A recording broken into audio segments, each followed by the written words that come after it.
edition of Madden 21, you're never going to guess what NFL player's mother is going to be the first woman on the cover of the box. I'm going to tell you who it is and an absolutely fascinating story behind it. Major League Baseball comes out today and says they're thinking of canceling all champagne and beer in the locker rooms for post-game celebrations.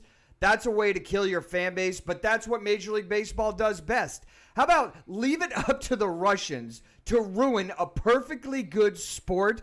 I have found the dumbest athletic event that you have ever seen in your life. You've found the first round, the place that helps you be smarter than your friends when it comes to sports. Let's start the show.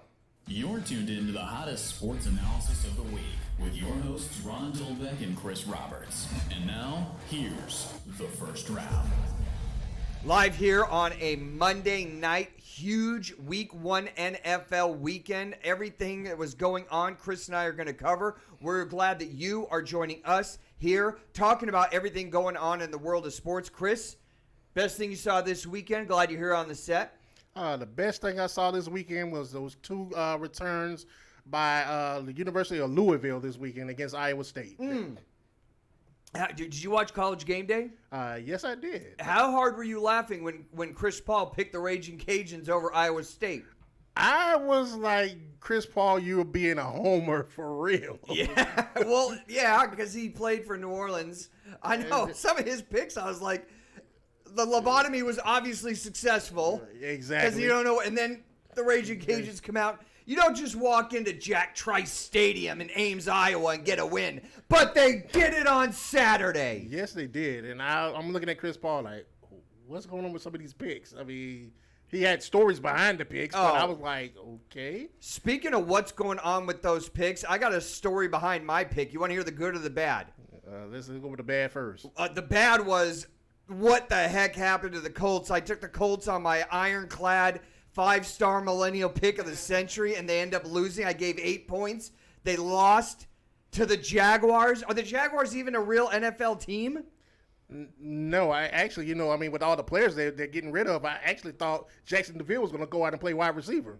I can't even figure out how that happened. That's obviously the bad on me. The good was the 3.5 points that I took with Dallas on a teaser because they lost by 3, and I ended up coming up on a lot of money. That half point means everything. Zach's yapping at me. What's up? I was going to say Gardner Minshew is the reason why Jags pulled out that game. He was like close to perfect. I think it was like 19 of 21 or something. Who's he throwing to? I can't even name one player on their team. I think that speaks some more about the Colts defense. I don't know. They didn't have – I mean, I can't even believe that happened, but that happens in the NFL. You never have a directional school come into Alabama and beat them. That just doesn't happen. But in the NFL, anything can happen and probably will.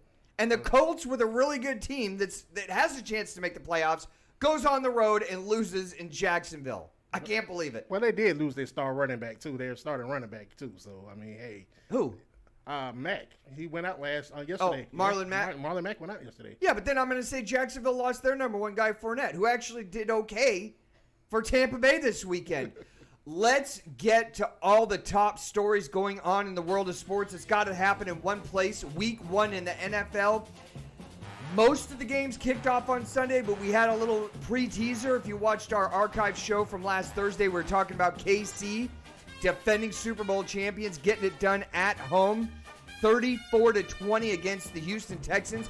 Really wasn't even that close of a game. I think the standout MVP of the game was Clyde Edwards-Helaire, rookie running back for Kansas City. He goes for 25 carries. That tells me they trust him. He went for 138 yards. That means that he's building up more trust with them, and a touchdown. Mahomes only was pretty pedestrian, I thought. 3 touchdowns, only 211 yards. He didn't have to do it all. They have so many weapons all over the place.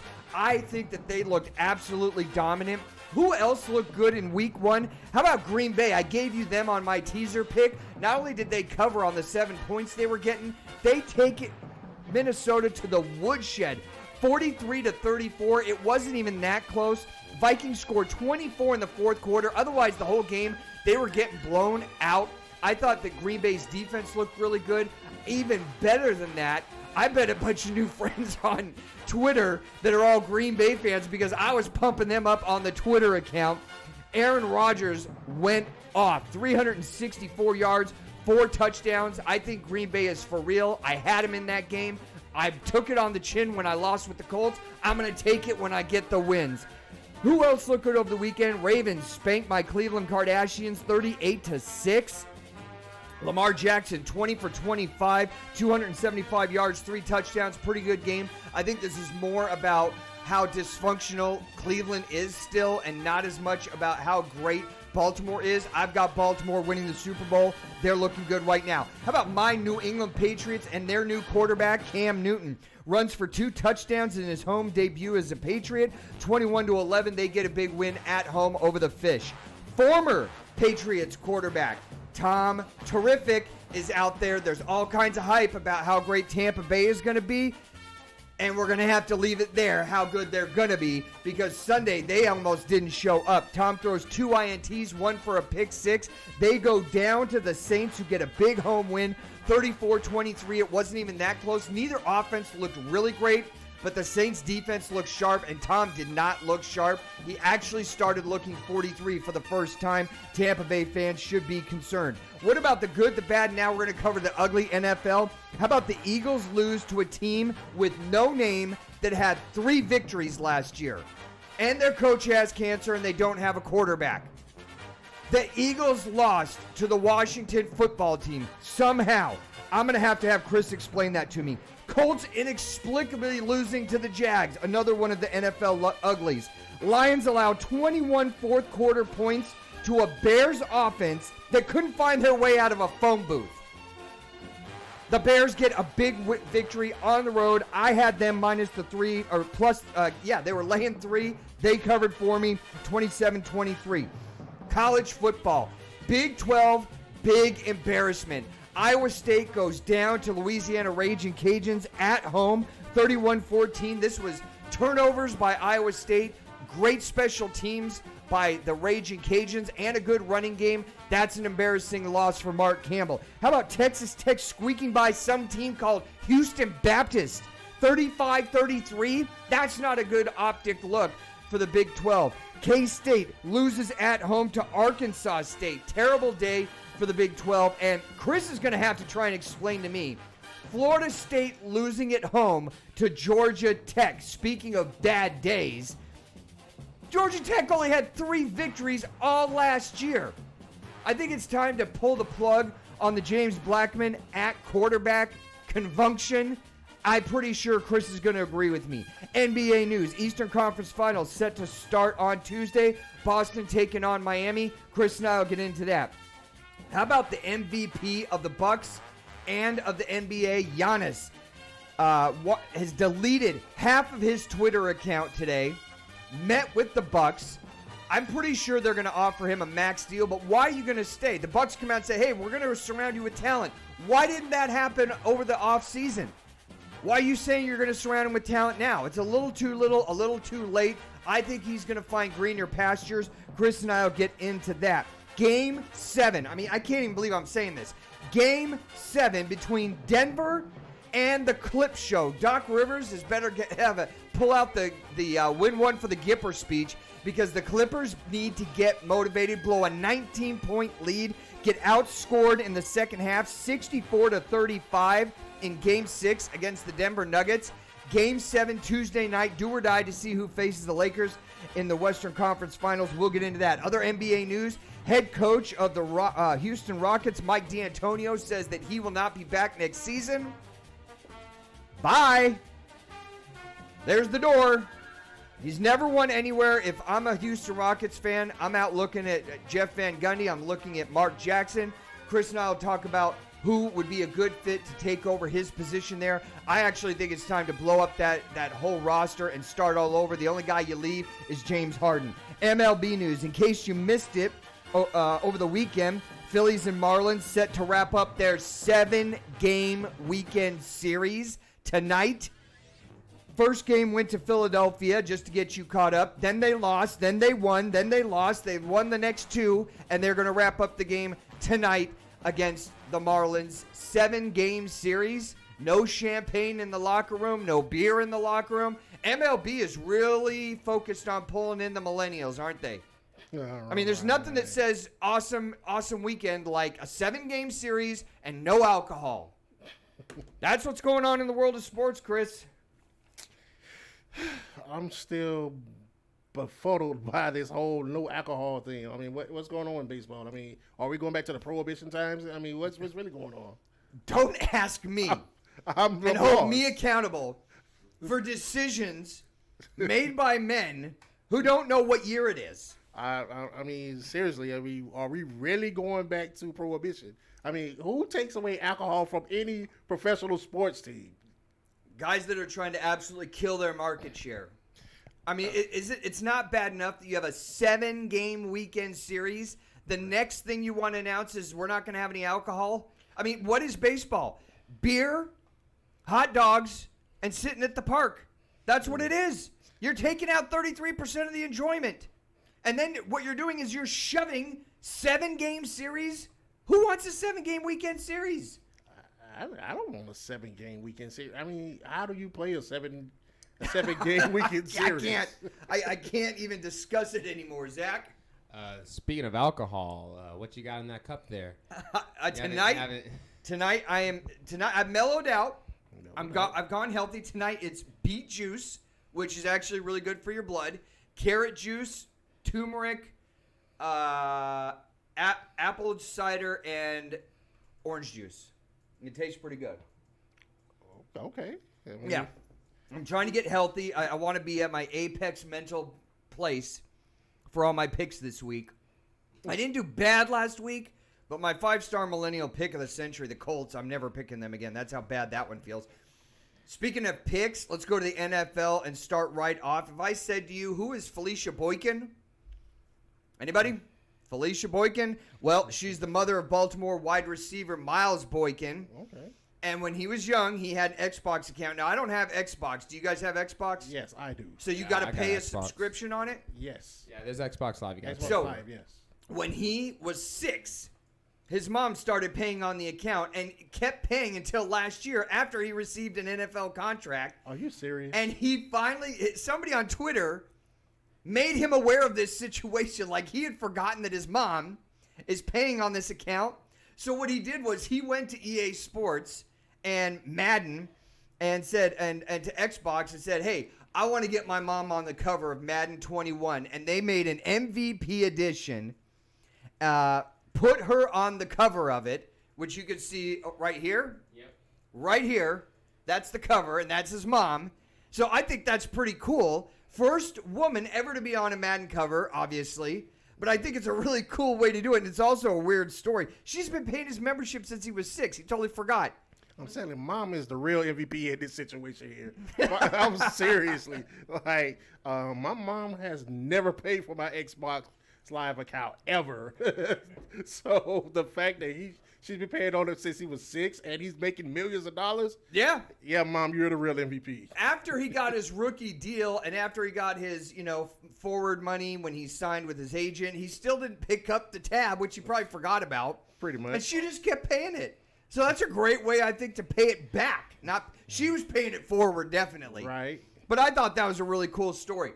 Also in the NFL, let's wrap up week 1, KC and Houston. I think KC looked absolutely great. If I'm going to make a category of who looked good and who didn't, I'm talking about Green Bay, the Ravens, and Cam. Cam rushes for 2 touchdowns. I didn't think that the Patriots looked fabulous. But for losing 8 guys on defense, and then you guys say they're playing the Fish, who have a senior citizen and with the active AARP card there, Mr. McMagic. Yeah.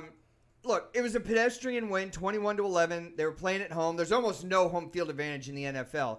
But you got to beat the teams if you want to make it to the playoffs that you're supposed to beat. They got that done. Cam looked okay. I'd give him a B-. I'd give them overall a B-. Patriots, I think they looked okay. Ravens, I thought looked stellar. Their defense was on point. Of course, they were playing the dysfunctional Kardashians from Cleveland, but I'm still going to give them full credit on offense. Lamar Jackson didn't go for 300 yards, but he managed the game. And Green Bay just looked absolutely ready for the Super Bowl. Yeah. You got to throw in the Seattle Seahawks in there too. I mean, Russell Wilson had almost the perfect game. I mean, he went like 32 out of 35. Oh, So wow, really? Yes. Wow, I didn't even know that. Yes, so you have to put Seattle in there. I mean, he had four touchdown passes in that game as well. So I mean, granted, yeah, it was against my Atlanta Falcons, their defense seems to just disappear after the They start haven't of the gotten game. over a loss to my team. They have never gotten over that loss. Yeah, they have to get that defense together. I mean, because even so, I mean, Matt Ryan had a heck of a game as well. You know, he threw for over 300 yards as well. And Gurley? Gurley scored a touchdown, had 56 yards yesterday. Ah. So I mean, even though the running game was just kind of pedestrian, the offense is still actually moving the ball and was actually moving the ball against that Seattle defense. Mm. But Atlanta's defense has to pick up. The offense can't do it. Yeah, I'd be concerned. Speaking of being concerned, I'm going to put out four labels out there. Tell me which scenario you're most concerned about. Colts, Eagles, Brady and Tampa Bay's offense, or the Lions? I'm more concerned about Tampa Bay's offense with Brady, and that's simply because of the things that are coming out now already. As we were watching the game yesterday, rubber band arm. The first interception that he threw that was supposed to be going to He floated it. Not Mike Evans. To Mike Evans, right? Right. Well, Bruce Arians comes out today and says, ran him over. Yes, he did. He comes out today Ran him, and says Mike Evans ran the right route. Brady misread the route. So now my question is how is Brady going to be able to actually take this type of criticism that's coming? He'll shine that. I hope He will. As soon as he closes the door, you know what he's going to hear when he goes home? The door's going to shut, and all he's going to hear is, "Who is Bruce Arians?" from Giselle, and he's going to be like, "Nobody. I got 6 rings. How many does he have?" That's the end of that. Yeah, well, I mean, he's going to shine that off in half a second. I hope so because this is not what Brady's used to. But the arm strength wasn't there. He had 2 attempts of over 30 yards. Neither of them were complete. I mean, this isn't me bad-mouthing him because he's not with us anymore. I mean, I'm just saying what I saw. Yeah. He threw a terrible pick six that got ran back by Janoris Jenkins.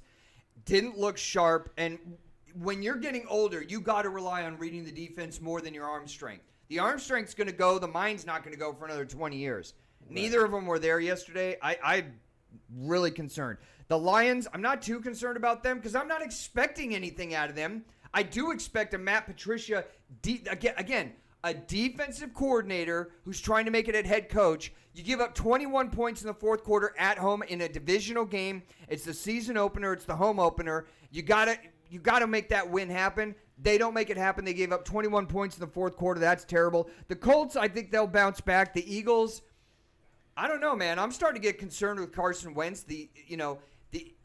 First of all, with the injuries, and second of all, dude, this is year 3 or 4 in the worst division in football. You should be dominating, especially with the wide receivers that you've got. Now, I know Jalen Reagor is out for the next 3 weeks, but there's enough talent there that you should be taking care of teams like Washington that you're supposed to take care of, and they don't. So I'm a little concerned. I think the Eagles will bounce back. I think the Colts will bounce back. I'm concerned if I'm Tom Brady and I'm a Tampa Bay fan. I'm also concerned with the Lions.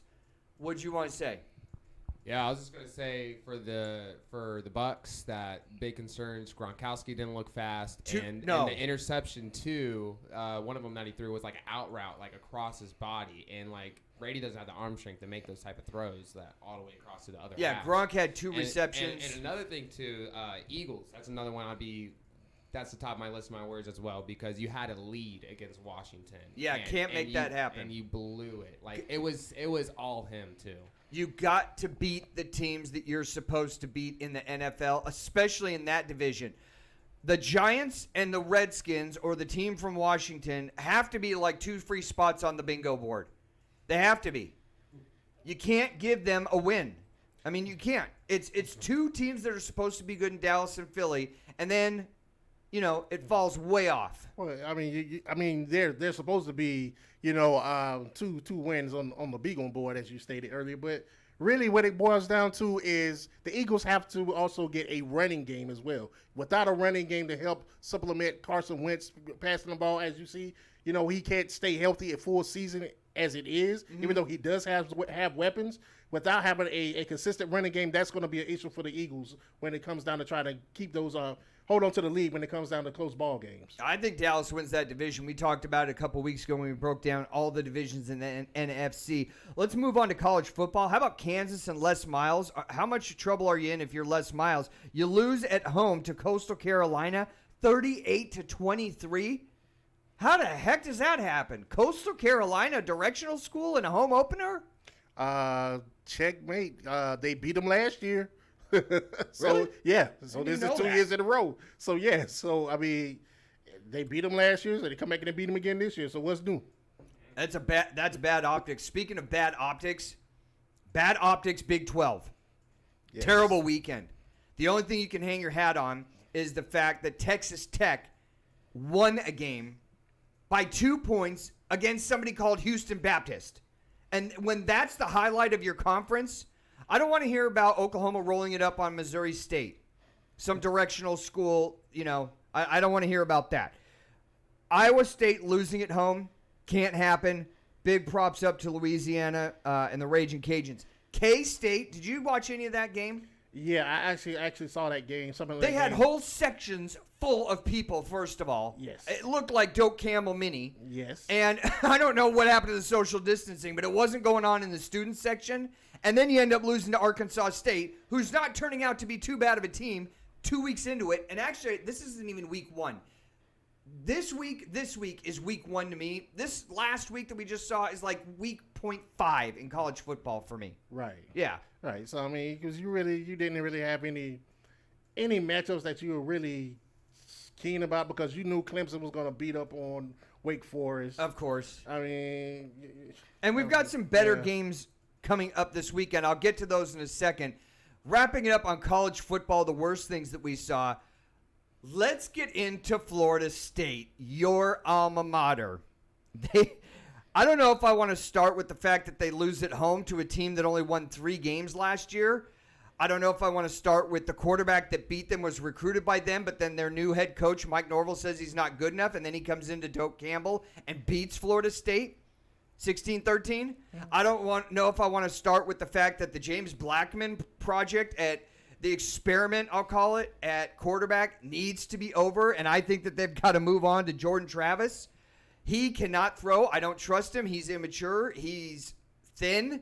Doesn't read defenses well. Makes bad decisions. I'll just let you cover the Florida State debacle.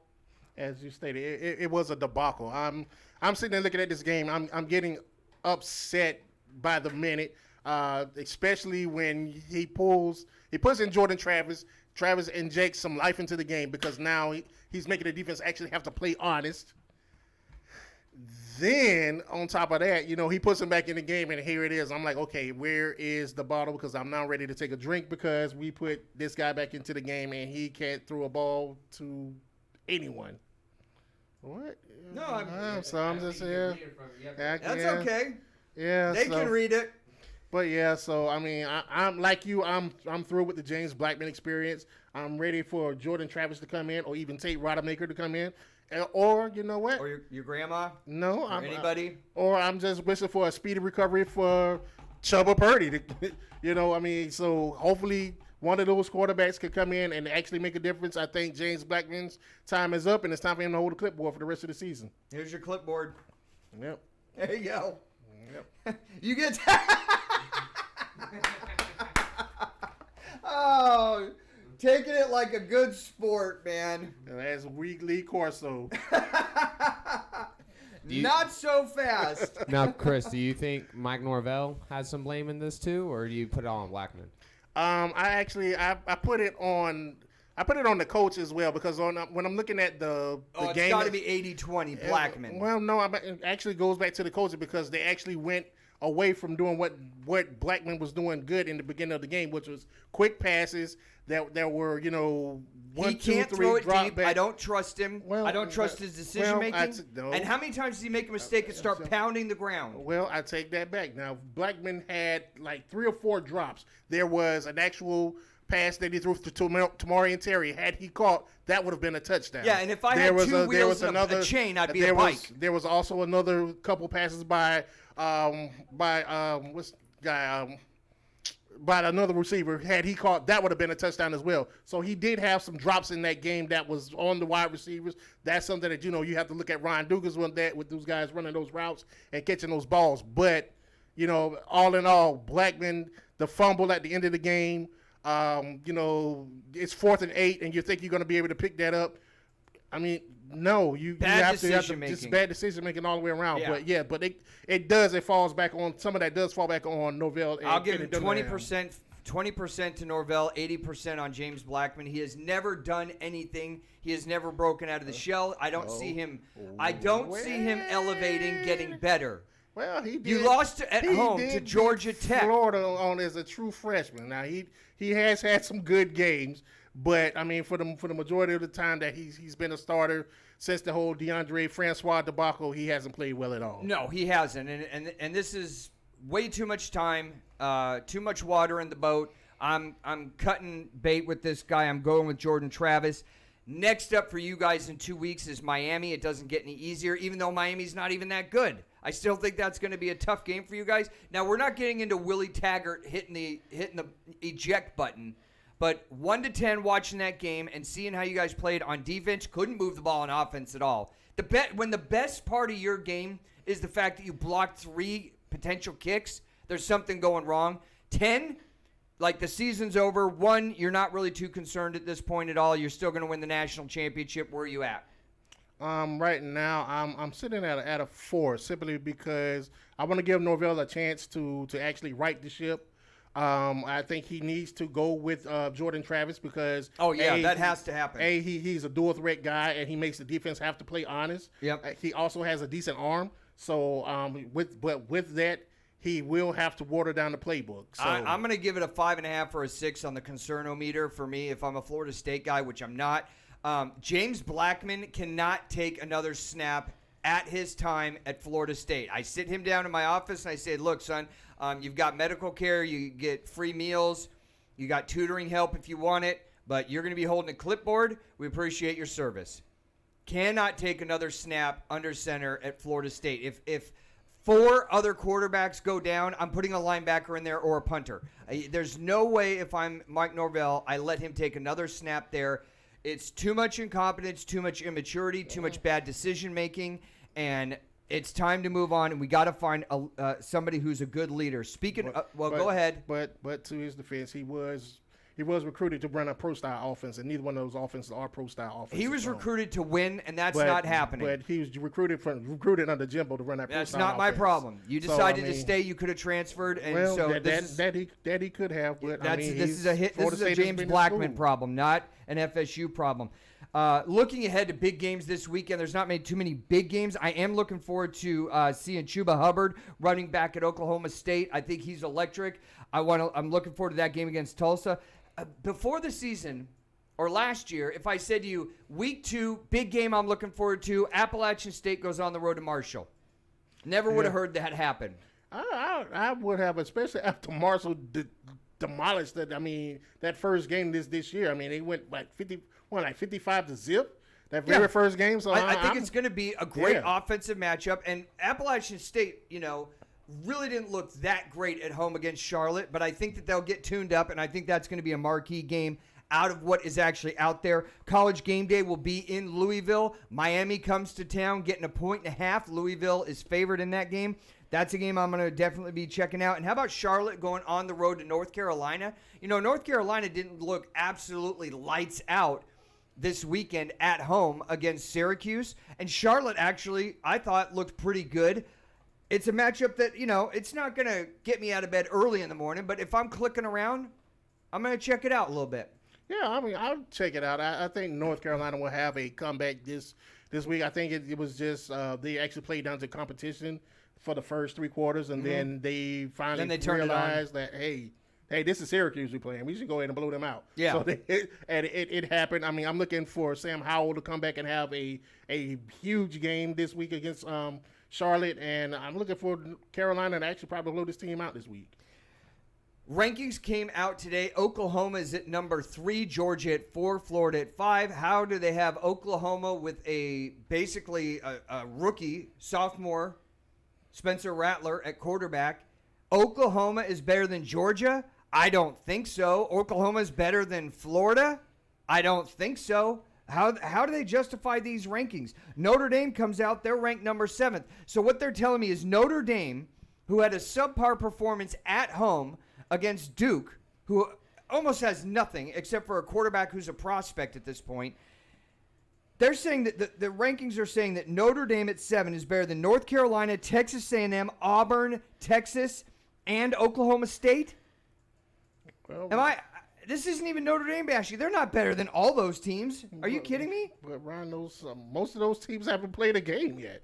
Oklahoma State's playing this weekend. Texas just came off a big blowout win over this last weekend. Auburn and Texas A&M get started next weekend, and North Carolina beat Syracuse.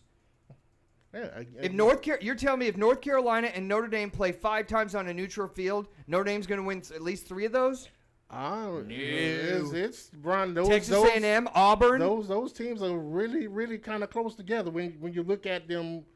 When you look at them line up side by side, those teams are actually pretty close. Okay, well, we'll see by the end of the year. I don't think Notre Dame is ranked that high. We want to thank and say hello to all of our 725 subscribers. Thank you so much. You could be a part of the show here. Email us at thefirstraundrd@gmail.com or follow us on Twitter at thefirstraund1. We like to answer questions off the Twitter account and the email. Actually, I haven't done that in the last 2 weeks. I got to do that on Thursday's show because there are emails in there, and we will get to them, I promise. Tell your friends about the show. Help grow us to epic proportions. Hit the subscription button right now. As soon as you're done, hit the notification button. You will be made aware every single Thursday and Monday when we put out new shows. Also, if you've missed any of today's shows or past shows, check out our archive videos right here on YouTube. Thank you so much to all our new subscribers. So I'm scanning around on the internet today, and I started off the top of the show with Russians ruining a great sport. Now, I think MMA is a great sport. Yeah. It is super entertaining. We're going to get into Colby Covington going up against Tyron Woodley this weekend on Saturday from Las Vegas. But what they've managed to do in Russia is ruin MMA. Because for some reason, some bright bulb over there had way too much vodka and thought it would be a great idea to put on chainmail and medieval gear, shields, swords, the metal helmet, and step into an octagon and MMA fight another human being wearing all that gear. Is that picture up? Yeah. Are you seeing this? I mean, we got to get video of this. I saw this. I watched the video of it. They're MMA fighting with medieval gear on. Like, what point are you at in your creativity life where you're thinking to yourself, I have to invent this? Ron, I actually saw this the other night. It was actually it really happened. And guess where it happened? I don't know. On The Purge. Like, seriously, it was on The Purge when you had guys fighting with medieval axes and, like, swords. Yeah, but they're doing MMA moves. Yeah. In like, full chain. Yeah, man. Seriously, they were doing, like, kicks and body blows and everything, man. This was on The Purge. So are we really talking about The Purge, or are we talking about Russian MMA? Like, what are we talking about? Now, for everyone else out there, what's The Purge? Yeah, The Purge is that's not a movie I've watched. The Purge is a crazy apocalyptic Don't movie. Explain it. Everybody else knows what it is except me. Oh, and I got to say this. So, for our hockey fans out there, I threw all my money on the Dallas Stars to win the series. Right. And on Tampa Bay. Okay. So, it's like 7-1.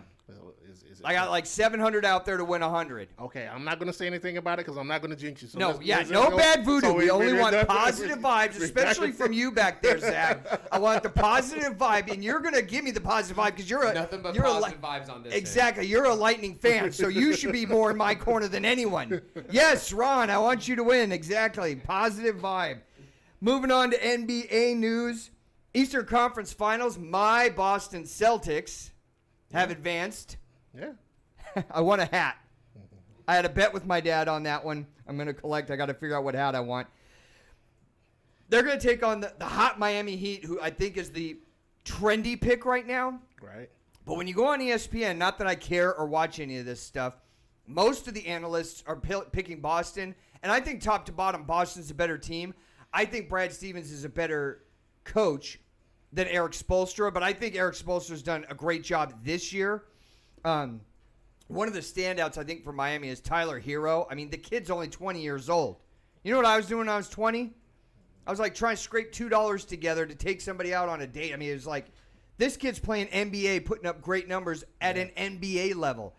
I want to get into, well, first of all, Celtics are going to get Gordon Hayward back. That's 18 points, 8 or 9 rebounds. He'll give you a solid 20 minutes a night, even if he's not 100%. Right. I'll take the 15 points and the 5 rebounds and the 4 or 5 assists and the intelligence out there. And even though he's been out, I think Marcus Smart has stepped up. He was the MVP in that series against Toronto. I'm liking Boston in this. I like our chances. Played 3 times, but the first time they played him in this season was actually in December. Blew him out, 112-93. Played again January 29th. Boston took that one 109-101. And then the last time they played was August 4th. Close game, 112-106. I'm going to say Boston in 6 or 7. And that's a big or. Yeah, I actually like this series. I like the way Miami is actually coming together playing team ball. Mm-hmm. And, you know, basically that's been, you know, their key to making this run in the playoffs. Mm-hmm. You know, everybody thinks you will focus on around Jimmy Butler and the center. But, you know, really the fact that they were able to come in, have Tyler Hero come in, put in shots as well. Mm-hmm. And this has really helped Miami to get to where they are. And so, I think that Miami, you know, this game will go with Boston. Boston and Miami are down to a game 7. I think Boston pulls it out because they have too much talent. Yeah. I mean, Kemba, you got to think Kemba's not going to have 5-point games in an Eastern Conference final. This is why he left Charlotte, to be with a winner and to play for a winner. He's got his chance now. I think if he plays solid, that starting 5 with Boston is, I think, solid as any other team in the NBA. And I love their bench. I love the coaching. I'm not saying they're going to blow them out. Miami just took apart Milwaukee. Again, I don't know how much credit to give them for that because they beat Milwaukee in the regular season, and Milwaukee folded up like a tent last year. And then they folded up this year. So my value of what Milwaukee has done, being the best offensive, defensive, and best record in the NBA, is very quickly diminishing. I don't even know if they can fix that. Moving on to what the Bucks are going to do. Giannis comes out today and deletes half his account. Several of the Bucks players were on that Twitter account he was following, or they were following him. He erased them, unfollowed them. I think the Bucks are going to throw a supermax deal at him. If he re-signs with the Bucks, it's a 5-year, $221 million deal. If he goes somewhere else, he can max out at 4 years for a $140 million deal. I think he could bail out, not take a supermax deal, and pull a LeBron and go sign somewhere for 1 year or 2 years. He's got to be with the Bucks though next year. He's got a contract in place. Them coming out today and saying, look, we're going to put a bunch of talent around you. The first thing I asked myself is, why didn't you do that in the offseason? We went up 2-0 against Toronto. Then we got blitzed 4 games in a row and got bounced as the best team in the NBA last year. Why didn't you do it in the offseason? And they didn't. Now, all of a sudden, they get bounced again in the second round, and now they're committed to putting talent around him. I don't believe them, and I put pressure on the Bucks to get me out of there if I'm Giannis. Well, you know, basketball in itself has since changed since the 80s when we were looking at teams like Detroit and Chicago. Now, when you're looking at these teams now, I mean, going to play for a team now is you're going to play at a destination. Milwaukee's not a destination that many free agents want to go play at. I mean, nobody wants to go to Cleveland or Milwaukee. I mean, you want to go to a Miami or a New York or a Boston or LA. You want to go to a team like that where it's actually a destination. Nobody wants to go to Milwaukee, and that's going to be the issue that I feel that the Bucks are going to have trying to get pieces around Giannis. Is nobody wants to go to Milwaukee. I totally agree with you, and I think they had pieces there this year. They had 2 or 3 other all-star players there, and for whatever reason, they just folded up and quit in the second round. I feel bad for Chris Middleton. He seems like a stand-up guy. He's definitely an all-star talent, and I don't know. I can't see a way that they keep him there. I can't. And even if they do, you're going to have the same team that you've had the last 2 years. So what am I banking on? Well, I mean, really, the best move that you can do if the Bucks is I'm going to try to find somebody who I can trade and get a first-round draft pick to get somebody, a young superstar to come in that I can have to. Oh, I think they've got to get an established veteran. Well, I mean, you can't wait for a first-rounder to develop. Giannis is like, we win now. But you got to get somebody that's going to win now. You have to trade Giannis and get something back for him. Oh, okay, yeah. You have to trade and bring in a young superstar. Yeah. And basically rebuild the team because you're not going to get anybody coming to Milwaukee. I'm sorry. No. Other NBA news. How about, I can't believe I'm actually saying this, Game 7 between the Clippers and Denver. How did we get to this point? In Game 6, the Clippers are outscored 65-34, or 35, 64-35 in the second half. How did Doc Rivers let this get down to a Game 7 against Denver when they had him 3-1? The difference is they have a big man who is an offensive force. I mean, this guy steps out, hit threes, passes like a point guard. I mean, he has inside moves. I mean, basically, he's basically carrying Denver through this whole run with them with the Clippers. And unfortunately, if the Clippers can't get it together, I could see them getting bounced. I can't get to a place in my mind where I'm allowing myself to think the Clippers are going to lose in a Game 7 to Denver. Yeah. No, I think the Clippers will definitely pull out this Game 7, but I just got to give props to Jamal Murray for the Nuggets. That play when he was with Paul George, 1v1 where he spun around and then he elevated and got the dunk on him. Woo-hoo. He's nasty, that Jamal Murray. Jamal Murray is definitely a talent. There's nothing wrong with Jokic either. I think he's the premier center. But we're in a place in the 90s, he would have stood out because you had Ewing, you had Olajuwon, you had a lot of centers. It was a center-dominated league. Now it's a three-point talent shooting league. You want outside shooters. I don't know if it's enough. Even if they get to the Western Conference Finals, okay, so I'm going to put AD and Jokic together. Now who's stopping LeBron? See, that's the problem. Yeah. So that's the problem with that. I don't even want to contemplate that problem. I'm going to tell myself that the Clippers pull it together. Plus, I have a bet with Joe up there. Who goes farther in the playoffs? He's got the Lakers. I've got the Clip Show. Lakers are already in there. I need the Clip Show to pull it out for me. And that's a big $10 up there. I'm telling you right now. MMA, let's talk UCF this weekend. Getting it done in Las Vegas. Colby Covington, Donald Trump's favorite MMA fighter, goes into the ring against Tyron Woodley. I think Woodley's done. I think Colby Covington has a chin. His last fight, did you see it against Kamaru Usman? Yes, I did. Monster fight. I mean, that was like two guys in a phone booth doing rock'em sock'em robots. Kamaru Usman says he broke his jaw in the third round. That's even more credit to Colby Covington staying in there for another 2 rounds in a fight that I thought going down to the last minute of the 5th round was absolutely razor thin. It was a close fight. Both guys performed at a very high level. Herb Dean stops it with about a minute left to go because he could see Colby's jaw was broken. I look for a monster fight out of Colby Covington in this one. I think he gets it done. Well, I think he gets it done too. Well, hopefully, that last fight has kind of humbled him down a little bit. I mean, because that mouth's going. He was like really jawing off, going into that last fight, and it's hard to jaw off though against Tyron Woodley. I think because his best fights are in the rearview mirror. What I'm really looking forward to is next Saturday because you're going to owe me a hat and my son's going to owe me $20. I've got Paulo Costa and you have Israel Adesanya. That is a monster card. I also went and put all of my kids' Social Security money that they'll make in the future and their college fund on Derek Reyes Dominic Reyes. Dominic Reyes fighting, who is he fighting? Blachowicz, yeah. Yeah, Jan Blachowicz. I need Reyes to come up big on that one because the last time he fought was against John No Bones Jones, and that was a close fight. I need him to have a huge fight. Chris, what else is going on in the world of sports? Well, what's going on in the world of sports is now the Yankees may have some competition in being that they may have another member of the evil empire. People that buy sprouting up championships? Yeah. Yeah. Yeah. At least you'll admit it. Yeah, we do.